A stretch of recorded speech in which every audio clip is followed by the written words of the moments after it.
Hey friends, welcome back to Break the Box Podcast. I'm your girl Kalina. Listen, around here, we keep it real, we keep it bold, and we make Jesus make sense. So grab your coffee and come hang out. Let's get into it. Hey everybody, it is Break the Box Podcast. It is episode 100. Yay! I'm super excited. If you are not watching on YouTube and you cannot see us, I am with my mom today, Gina Holley. I don't know if you guys know this. If you have been watching the entire time, my mom was on episode number 1. Yes, I was. And so when we got to 100, I said, there is no other guest that I would rather have than to have my mom come back and answer some questions. And so I'm super excited. Yay, me too. I know. And this is crazy is when we first started, we only had audio. So some of you guys have heard my mom on the pod just on Spotify or Apple, but this is the first time that she's coming on YouTube. So I can show you her real face and her hair. And you can see a little bit more of just our personalities today. Listen, today is a day of celebration. Yes, We're going to kind of do something a little different. I'm not going to interview a guest today. They're going to interview me. And so my mom has a whole bunch of questions that you as the viewers and listeners have sent in, things that you want to know about me or about the Lord. And so we're going to kind of just jump in today and do a little Q&A, and we're going to just celebrate that we have made it to 100 episodes. So I'm super excited. And it's been, what, a little over 2 years? Yeah, we're probably just right over 2 years of Does it content. feel like 2 years? You know, honestly, it does. Yeah. If I'm honest. Yeah. It has felt long, but it has been really good. Yeah. And there's a sense of like accomplishment that I feel today. It doesn't maybe for you guys, maybe 100 is like, it's 100, but when you've been in it for 100 episodes, today feels really big. So thank you for coming on and taking some time to celebrate with me. I'm just excited. We're not stopping, but this is definitely a first big like moment that we're kind of pausing at. Moment. So we're super excited. All right, Mama, let's kick it off with some questions. These are coming straight from the viewers, and I'm just going to answer them in real time, and we're going to chat about it and have a little bit of fun today. All right, here we go. All right, let's hear it. What has been the most challenging part of being a podcaster? Ooh, that's a great question. I would honestly say the consistency of just having to record every week. Yeah. A lot of podcasters kind of do what we call batch recording, which is actually really smart, where you sit down and you kind of record 3 or 4 pieces, segments at one time, and then you slowly upload them. Right. But your girl's busy. So I usually just record every single week. And so I think the hardest part is just going every week. I got to record, I got to edit, I got to get it ready. Yes. And then you're trying to think of new ideas, things that maybe other people haven't heard of. So I would say, honestly, the hardest part is just being consistent. You know, when you first start, it's fun, it's exciting. By like week 52 or week 75, there were some weeks I was like, can we take a break? I think I did actually take a couple breaks. Yeah. But I would just say just having to be consistent. But the Lord really taught me about staying faithful, even when it kind of maybe felt like a struggle at times. I would get somebody who would write in and say like, hey, that podcast really helped me today. So stay consistent, even when you don't feel it. That would be my advice. Excellent. All right. Let's see how you can do on the second one. Okay. Is this a big one? I think so. Okay. All right. Someone said, I've gone through periods of my life where stepping out of God's will and leaning on my own understanding has caused consequences. Yeah. Have you had a time where you struggled and resisted turning to Jesus because your pride said you knew best? And if so, what did that look like and what brought you back? Yeah, that's a heavy one, actually. I would, if I'm honest, I've shared a little bit on the podcast about this, but that would probably be this season when I started really experiencing a lot of anxiety. Yes. I was doing great. I was actually doing ministry and all the things.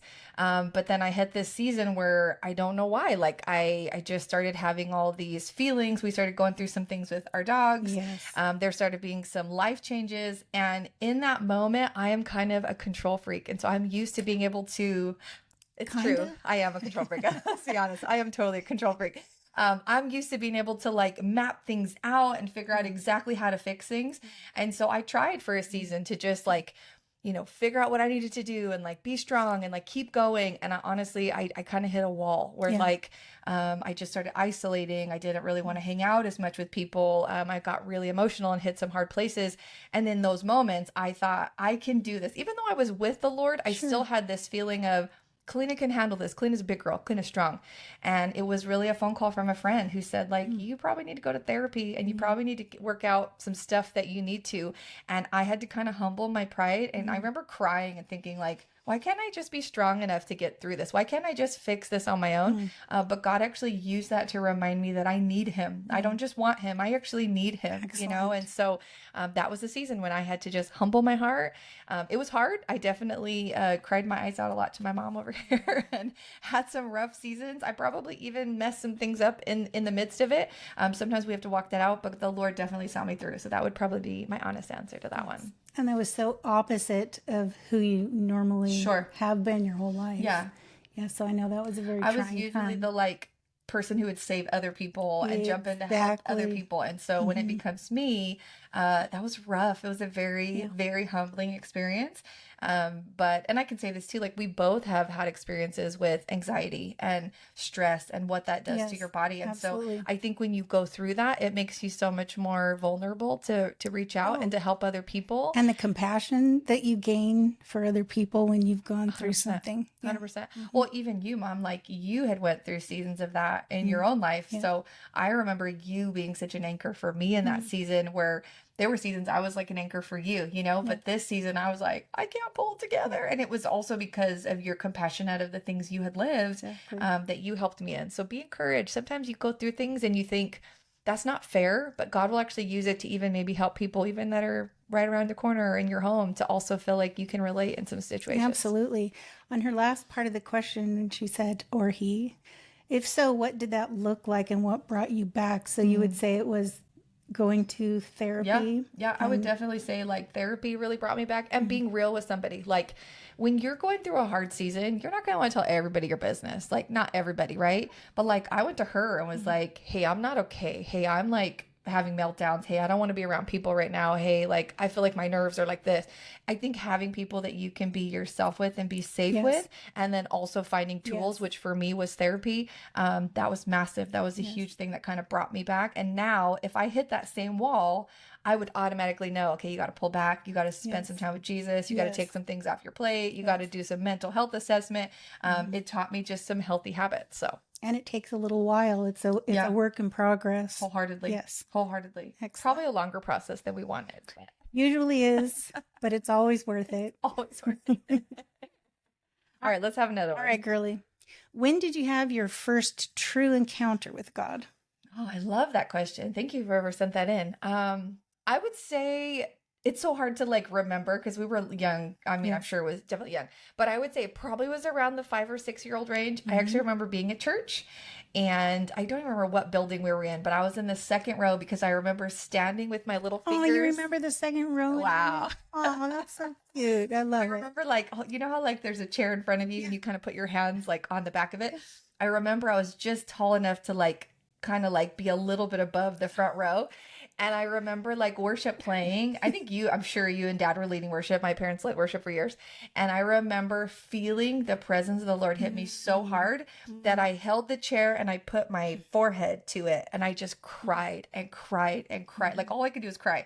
And I remember coming home and telling you like, I don't know what happened. And you were like, you experienced the presence of Jesus. Only Jesus can do that. And I remember you asking me like, what did you feel? And I was like, I felt joy, but I was crying. Like, but it was just this moment. And I think honest to God, I'm 40 years old now. I go back to that moment all the time. Wow, I'm only 48. I know. I mean, we could be sisters. You wish, huh? I go back to that all the time. And when people will say like, how do you know God is real? I'll be like, because like when I was 5 or 6, like he wrecked me in a second row and I knew that nobody else in that room could move me the way that he did. And so those kind of encounters have like marked my life even over the last 40 years. Yeah. And in those rough times as you're growing up and experiencing, so many ups and downs in life, it's that personal encounter that it was so real and so intimate that no one can take that away from you. And then that's what we continue to run. You kind of come back to over and over. Yes. Absolutely. Absolutely. I love it. All right, let's keep going. All right. These are great, by the way. Thanks for sending these in, guys. What is one way to get a non-believer to come to Christ without making them feel forced? Ooh, that's a great one. I think we're both going to chime in on this one because we love, my mom and I have a very similar heart for like the lost and the broken. We are the people that we pray for the people who would never feel like they would belong in church to want to come to church. That's just where we are. And I would honestly say, and I would love for you, maybe you can even chime in on this one. For me, it's to love them where they're at. Like, if you want someone to come to Jesus, you have to show them Jesus. You cannot just force it down their throat, right? And so for me, that looks like going into their spaces and showing them what Jesus looks like by the way that I respond, just by the way I show kindness or I show love to them, well before they ever hear a sermon out of my mouth, well before they ever come to my prayer meeting or Bible study. Like, I bring Jesus to them and I love them regardless of what they've done yet for the Lord or for me. And by them seeing that, then over time they will be like, but why are you different? Like, why are you so nice to me? Or like, why did you treat me that way? It's like, that's that open door. I think if it feels forced, it's just not right anyway. Like, if you know, what would you say? Love for you to chime in. Pretty much ditto. The word says God is love. Yeah. And how do people feel God's love initially? The word also says they'll know we're Christians by our love. Not by how we love in the natural sense or the carnal sense, but how we love with God's love. That's their first encounters a lot of times are how we portray God's love and how God's love is going to treat people.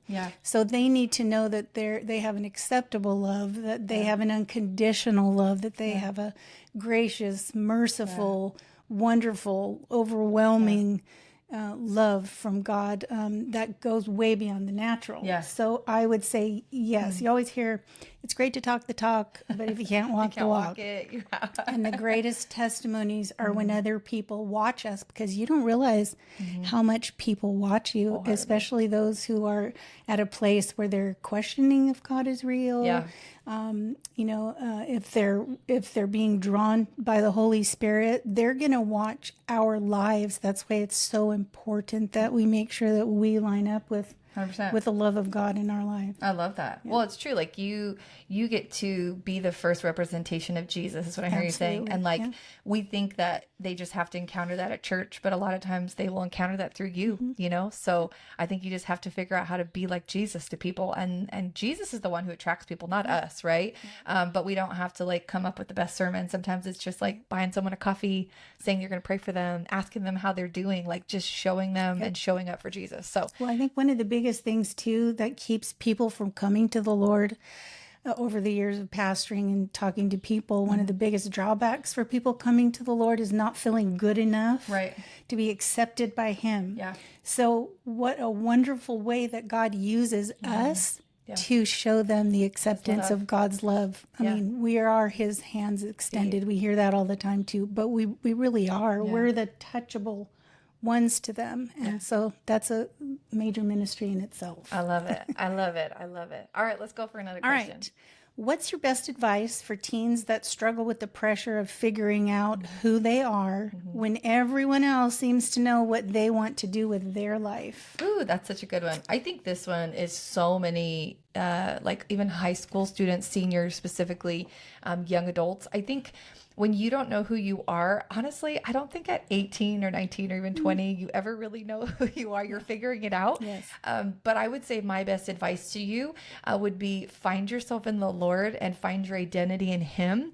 And He will also show you the things that are not just desires or wants, but the true desires of your heart that are going to fulfill things even in the kingdom of God. That doesn't mean you're going to be a preacher. I mean, sometimes even in like our jobs and everyday life will be used for the Lord, but you will never find what you're really meant to do unless you find who you are in Jesus. Sometimes people have a lot of ideas like, I want to be a professional baseball player, or I want to be a doctor or whatever. I remember graduating and being like, I have no freaking idea what I want to do. Like, honestly, I think I went to college for not even a year and I did it. I know, I'm so sorry. I made you pay for that. I went to college for like a year because I was like, that's what you do, right? Like, I'm going to go to school. I think I went for business, and I think I struggled how to spell business on the app. Like, it was so bad. Like, I literally B-I-Z. B-U-S or two, like, it was like so bad. So I went for the year, and then I remember my parents like asking me after the year, like, what do you actually want to do? Like, why are you here? And I was like, honestly, I don't know. I think I want to do some missions, which I had never expressed even any desire to do. like end of my freshman year, I was like, I think that I want to do submissions. And you guys were like, well, let's do it. And they literally signed me up for 6 months in a study abroad course that did discipleship training through YWAM. And that's what like opened the door for me to realize that I actually was called to ministry. I had no idea. But again, I had to find myself in Jesus. Like even when I went on that trip, I was super insecure, had no idea who I was, wasted a year of college basically. And then in that trip, I figured out who Kalina was because I got close to Jesus. And then when I came back, he unfolded those things. So don't be fearful. Don't compare yourself to other people. If God hasn't unveiled exactly what you're called to do, just keep doing what you're supposed to, being healthy, having good relationships, working, going to school, whatever that thing is. And in the right timing, as you find your identity in Jesus, he'll play it out for you. And you took steps. You know, I would say take steps. Yeah. You know, our steps are ordered by the Lord. Yeah. If we ask him, he's going to make sure that, you know, we don't go off course. But sometimes we have to go to college for a year. 6 months before you figure out, oh, well, this isn't really, I'm not really feeling fulfilled, not really feeling confirmation on this. So I would say that, you know, there's no really wrong timing because sometimes the right timing is having to go down paths that aren't really for you. And that's the only way that there's still discovery and like even the missteps, right? Like even in the college season, I still learn things about myself. Yeah. Like I learned that I locked my keys in the car a lot. Ooh. Little side story. Amen. Little side story. My dad probably drove to Cal State Fullerton at least 6 times in my freshman year, because I bought a brand new Mitsubishi Lancer Rallier, which is like this cute little red race car. And I locked my keys in the car at least 6 times. And I was super immature, obviously, there. And then finally my dad was like, we're getting AAA because daddy doesn't want to drive out here no more. But I learned not to lock my keys in the car. So see, you paid for something of value. We thought maybe you'd be a locksmith, but we weren't sure. Definitely not. Definitely not. All right, let's hit another one. I love those. What is your go-to reset button when you feel like you can't handle work stress or people stress anymore? If we have 12 hours, you know, like, how do we reset? I mean, there's 2. Okay, so my first initial one, if I'm honest, is coffee. Like, coffee is always a reset for me. Like, I'm drinking it right now. Like, yeah, like this is the joy of the Lord comes out for me when I'm drinking coffee. So if I'm like having a really stressful day, I'm going to automatically grab coffee. There's something about like the actual drinking of it. I feel the endorphins go to my brain and I literally go, the joy of the Lord is here. So that's my first one. The second one is just pulling away from everybody else and honestly just talking to the Lord. It's not a prayer like, Jesus, I just love you and I want to ask you. Like, it's literally like having a conversation with the Lord like he is my therapist or he is my friend, and going, I feel anxiety right now. I feel really stressed. This is what this person has said to me and I feel overwhelmed. And I just kind of unload, because then it allows him to be a part of the conversation with me. And so those are my 2 things. I probably like sip coffee and talk to Jesus. Those are my wins. And those are so inexpensive. I know, huh? You know what I'm saying? It's not like, I feel like I need a Prada purse right now. Could you imagine? I'm like, I buy Coach shoes every time that I feel stressed. I felt stressed today. Don't look at the credit card statement. But some of y'all are like that. Like, shopping is such it releases the endorphins that make you feel happy. And so sometimes they say when people feel stressed, they just be like online, like click, click, click, click, click, click, click, click. I never do that. Somebody else has that. But does it help you feel better? Yes. It's not like the joy of the Lord, lasting joy, but it is some temporary waves of happiness. I just see like the packages at the door, like another one. Questions for you. Delivery. They're like, it's for Gina. I'm just kidding. Yeah, my mom is the shopper. I'm going to put you on blast because we keep it real at the podcast. She is the shopper. I am the coffee drinker for sure. Like if I want to borrow clothes, I go to her because I don't have enough. She has more than enough. But hey, there's no judgment. Hey, it's provision for you, my child. So let's look at it that way. I know. I just love borrowing your clothes. Welcome to the podcast with us. This is us every day. Alrighty, here we go. Okay. If you could go back and do something differently from your high school years, what would it be and why? High school, oh gosh. High school was actually pretty good for me. I would say if I did something differently, honestly, I think I would just, I wish that I wasn't so insecure and I would have enjoyed it more. Like I was really insecure in high school, like massively. And I was actually really cute. I actually had some really cute years. Yes. I look back now and I'm like, girl, you were killing it. But you know, when you're in it, you don't feel that. Right. I think if I could go back, I would worry less about what people thought about me and I wouldn't compare myself so much to other people. I had really pretty friends in high school who were just gorgeous. And I was too. I just didn't know that. And so I constantly would look at them and kind of have this comparison of like, if I could look like that, maybe I would have the boyfriend, you know, blah, blah, blah. Or if I could look like this, I would be like this. And now I look back and I'm like, oh my God, Glenna, you had so much going for you and you were such an incredible person. And I did have boyfriends and I did have that. But like, I never felt like I measured up. So I wish I could go back and almost tell my younger self, like, one day you're going to love who you are and it's going to get better. But like, let's start today, because at the end of the day, you're never, look at, we could say this, like I'm 40, she's 48. You will never hit a moment where you're like, I'm perfect. Like it just doesn't happen, right? You're always going to want something else, right? So I think the day that you choose to just love yourself where you're at and you stop comparing yourself to other people, there's a freedom that comes. And so I think if I could go back to my little high school Kalina self, I would say, be who you are and stop worrying so much about everybody else. Well, and a lot of times it's an internal struggle, which isn't even reality on the outside. I mean, you were homecoming queen and I mean, you were Miss Popular. Everybody came to you for everything. So the outside didn't match what was going on in the inside. Right. But insecurity and self-doubt and all of that takes over. Yeah. Yeah, absolutely. Now, granted, I was popular at a school that was like 42 students in my senior class, but I was still popular. You were, girl. Shine. I was Miss Bloomington Christian High School. That's what I was on the float with the crown and everything. It was fire. It was fire. You also pay a lot of money for a lot of dresses because I was in a lot of parades and floats. Yes, you were, girl.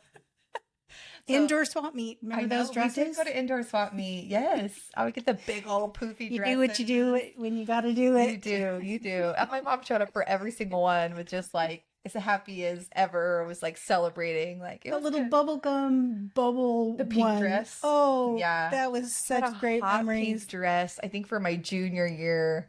Wow, I look back now, I was like, what were you thinking? But it was cute. Hey, back then it was styling. It was. Yeah. And I had a cute figure, so I made it work. There you go. All right, where are we at now? All right. Are we at the back already? I think we are. Okay. All right, ready? Couple more questions. Were there any moments you felt like the odd one out around others or struggled to find yourself? If so, how did you cope with it and seek God through it? How did you find who you were? It's a little similar to one of the other questions you had on the other side. But I love it. I would say definitely. It's so funny. This kind of goes back to that question though. In junior high and in high school, I always had friends, right?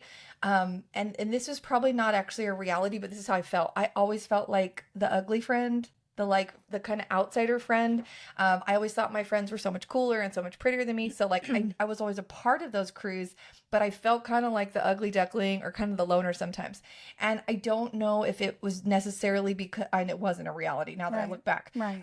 But there were so many times that I did feel very left out. I did feel very like, even if I would just see them enjoying something at a dance, I should have just went up and like included myself, but I would kind of sit back at the table. Like, I don't know if they want me to be there. Like it was that insecurity that really dug in. But I definitely would say even post high school, I cut off a lot of my friendships and I had a season where it was just like mom and dad on a Friday night. And we did a lot of movies and hanging out because God was kind of leaning out my friends. And I felt a lot of loneliness in that season. And I just remember again, not being this is kind of what helped me change my thought process was it's not anymore they're not picking me, it's Lord, who do I want to pick, who's going to be healthy for me, who are going to be relationships that are going to be good for me, because I just always attracted to whoever was there. And sometimes maybe they were good for me, sometimes they weren't. As I got older, yes, I had a season where I kind of had to be the loner and not everybody was on my page, but at some point I started to shift the script and go, who's somebody that's going to be good for me? And then I started building my friendship circles. And then over time, I probably got some of the greatest friendships over the last, 20 years that I've ever had, because I saw value in me. So it wasn't like, will they pick me? It was like, am I going to pick them? Right? Are they going to be good for me? And when you kind of shift that, it's funny. Like, even if someone doesn't include you, you're like, it's all good. It wasn't meant to be. Right. But you also start putting yourself out there. Like, me and my mom are very friendly girls. Like, we'll be the first person to walk up at Stater Brothers and be like, girl, I like your sweater. Or like, oh my God. Like, sometimes too, I think you got to put yourself out there more. If you are in a season where you feel lonely and you do not have friends, you cannot wait for people to come to you. You have to go to them. You have to be bold enough to put yourself out there and go, I'm worthy of having friendship. So I'm going to come out here and show you who I am. If you don't like that, that's okay. You weren't right for me. But you can't just sit at home and hope that everybody's going to come to you, because that's just not reality. Yeah, it's reality. I'm sorry.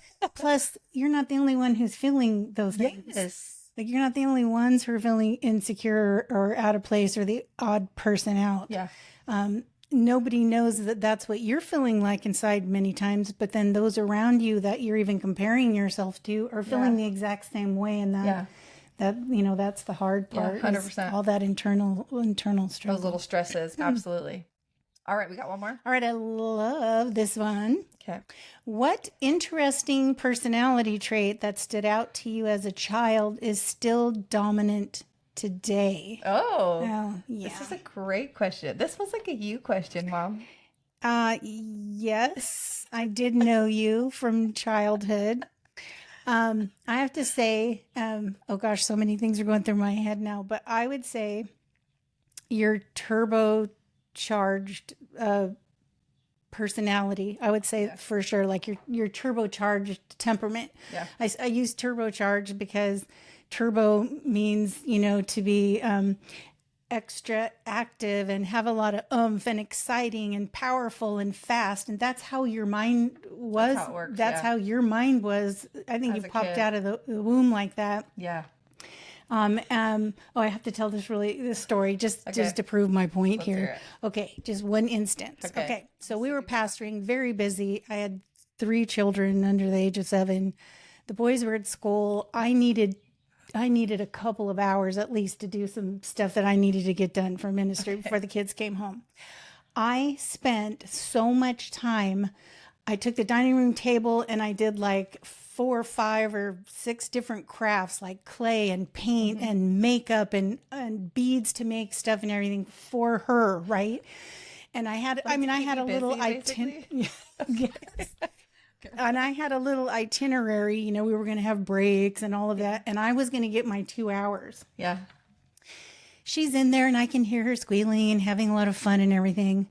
About 35 minutes later, Mom, I thought, oh, she probably needs a snack. I go in there. She's sitting there in the last chair. I have all these crafts, right, that are supposed to take 2 hours. It's barely 35 minutes. And she's in the last chair, like with beads glued to her neck and lipstick on her ears, right? And she's like, Mom, I'm boring. She had gone through every one of those things in 35 minutes. Yeah. And when she said, Mom, I'm boring, that was her little phrase of saying, I'm bored. Yeah. But take that and bring it into today. That's 100% me. And that's who you are today. You eat fast. I mean, we barely pray at the table. Jesus bless our food. Amen. I go to get some ice cubes in my cup and extra napkins, and I come back and there's fumes on her plate. Yeah, I eat really fast. You know, your mind goes way ahead of you. You have plates in the air all the time. You have a big need, a crave for change and for adventure and for experience and that kind of thing. And even though it takes balance in all of that. Yeah. If you find the right balance, you're not a person who can't have that turbocharged temperament and be super laid back with not a whole lot to do, because that's where you thrive. And with balance, it's good. But there even have, been times when you've done things a little by rote for a while, and you won't say, Mom, I'm boring, but you'll say, Mom, I'm feeling a little bored. Yeah. Right? Yeah. It's so I would say your turbocharged temperament. I would agree with that too. Yeah. Yeah. I've always been built where like my brain goes like 100 miles a minute. I tell people all the time, I'm definitely a multitasker. I can be doing this podcast, and I can be thinking about the dogs outside and what we're going to have for dinner, and someone else who I need to call after. Like, my brain just works that way. So I eat really fast. I think really fast. I can multitask, but I probably was like that when I was a kid. Like, I burned through those crafts. My poor mom. I burned through those crafts in like 30 minutes. It took me 4 times to put all of that together. Did you know, like, back then, like, I was going to be a leader, though? Could you see that feistiness in me? Yes, absolutely. Like, she's going to lead? Yes, absolutely. Okay. Yeah. But that's also you. Yes. Like, not in a mean way, but like, it's also... Step off the old blockhead. Yeah, like, that's totally... My mom, like, was pastoring and was a chaplain and worked at our school and had 3 kids and did side businesses where you painted t-shirts and ran women's ministry.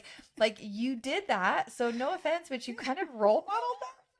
So you can't really be mad that I went quick on the crafts. The Lord was like, we're going to give you a junior and she can be called Kalina. That's very true. And you know what? You kind of got a little bit of that back with your hairy daughter, Frankie, because she is exactly like that. And if you were a dog, you would be Frankie. Yeah, Frankie is my little dachshund. She's so cute. She's like a grayish color, and she has like no hair. Like, she, for some reason, she got like no hair, so she almost looks like those Sphinx cats. You know, like the little hairless cat. Poor baby. And so she's like a little long body. But she has so much energy. Like, it'll be 6 p.m. and she's doing full laps around the kitchen island and she's bringing out the toy. Yes. And you will play her out for like an hour and then she'll still come up and be like, want to hold a bone? Like, I mean, she just, so it is. I think I was kind of like the Lord giving me back. And if I'm downstairs late at night, she'll come find you. She'll come find Grammy. Like, I'm bored again. I'm boring. With Grandma. five toys. And I think about you around the table. Yeah, and Frankie does this thing where if you ignore her, she will go get more toys and bring them closer and closer to you and like lay them at your feet and then just dead stare at you like, hey, I know you're, and we'll even joke like, don't make eye contact. Her eyes burning. Don't look at Frankie because the minute you look, she's like, whoop, like it's done. We're already done. But you're right. I think that it is Frankie, like, is kind of the dog that that I am. That sounds bad. The dog I am. But I think the Lord is like, you're going to get repaid for that. But this is the thing, Mom, is... and thank you for everybody who sent in those questions. I am who I am today because God knew what I was built for. You know, obviously, even stuff like this was something that I was intended to do. And so if I couldn't manage all those things, I probably wouldn't be sitting here recording and putting it up on YouTube very allowing the Lord to use this. And so honestly, from the bottom of my heart, I just want to thank everybody for being a part of this journey. I can't believe I'm at 100 episodes. Like, it really feels so big. Like, I don't even know what I'm doing yet, but I'm going to celebrate because it feels like a really cool moment to just hit that and to go, oh my gosh, Lord, like, you're reaching people. And you're in 67 different countries, I believe. As of the last count, Break the Box is streaming in 67 countries, which is like, it's almost hard to kind of like wrap your brain around that. I think of all my friends and people who listen. And like, for example, we started out on YouTube, we started out on Spotify and Apple. And so my biggest numbers have been through there because they've carried longer. My YouTube channel is a little bit newer. Matter of fact, if you are listening and you are not subscribed to my YouTube channel, will you go subscribe? Because I'm going to be putting up some more content. But as we've grown, I think when I look at numbers and I look at analytics, I will like see a new country pop up and be like last week there was like Uzbekistan and Russia and Poland and Vietnam, like in this very last week. Usually the United States is still the highest streaming, but it will tell me percentages of like who's in the different countries streaming. There was a 23% stream in Vietnam this last week for the last 2 episodes. And I told her, I was like, who in the heck? Matter of fact, if you are listening to this from Vietnam, we love you. And we're sending you some encouragement today. Because this is the thing is, you know, it sometimes can feel like it's just it's a small token to the Lord. But I never know who's sitting on the other side of this, hearing something or getting a testimony that just changed their life or getting hope because they saw my YouTube channel or they heard the Spotify. So wherever you're streaming from, I just want to say thank you. Thank you for being a part of this journey. Thank you for letting me be used in a small way to continue to break some boxes. We want Jesus to be real for every single person. We want you to feel safe here to have conversations. And this is not the end. I am not closing Break the Box. I will say I'm going to take a little bit of a break. I have a really big project, or actually a really cool adventure that I'm not going to tell you about until I get back on my next season, but that I'm working on for the summer. And so I need a little bit of time to just take a pause so that I can put some eggs in a different basket.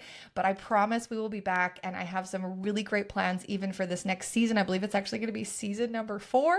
And so we'll continue Break the Box. But again, I just want to say thank you for the faithfulness. Thank you for those of you who tune in. Thank you for those of you who share or who have written encouragements. They mean so much to me, and I'm so grateful to have this outfit. I'm so grateful for this outlet, and I'm so thankful for you, Mom. Thank you for coming on episode 100. This means so much to me to have been a part of your first. I think there was another one in there somewhere. You were there again, then to be on your 100th episode, that's wonderful. I couldn't have thought of anybody else that I would rather do this with. So I love you guys so much.